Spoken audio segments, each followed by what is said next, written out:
Mr. Speaker, if there is an image that had stuck with me ever since this impeachment trial started, it is the image I saw of some acts against the governor of Meru.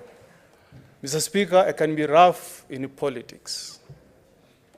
Mr. Speaker, I can make mistakes in politics, but I will never, and I've never descended to the level I saw in the videos that were displayed before this House, Mr. Speaker.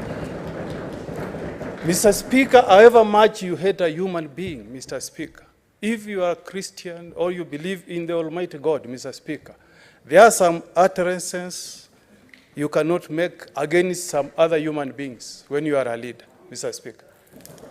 So, Mr. Speaker, despite the wrongdoings we have seen against the governor of Meru, Mr. Speaker, we must ask ourselves, Mr. Speaker, when history is written, Mr. Speaker, and we are the 47 of us who sat here, Mr. Speaker, how did our conscience respond to the videos that were played before us, Mr. Speaker?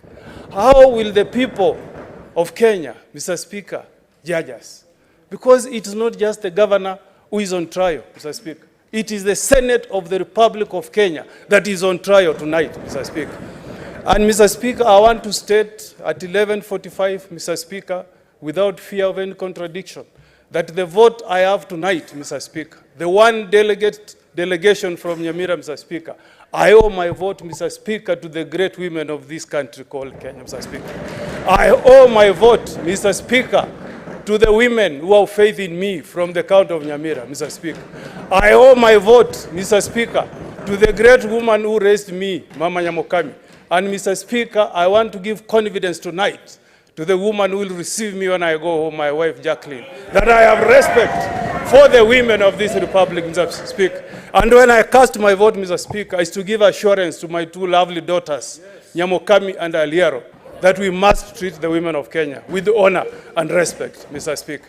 That is the vote that I carry, Mr. Speaker, tonight. I rest my case, Mr. Speaker. Senator Tobiko.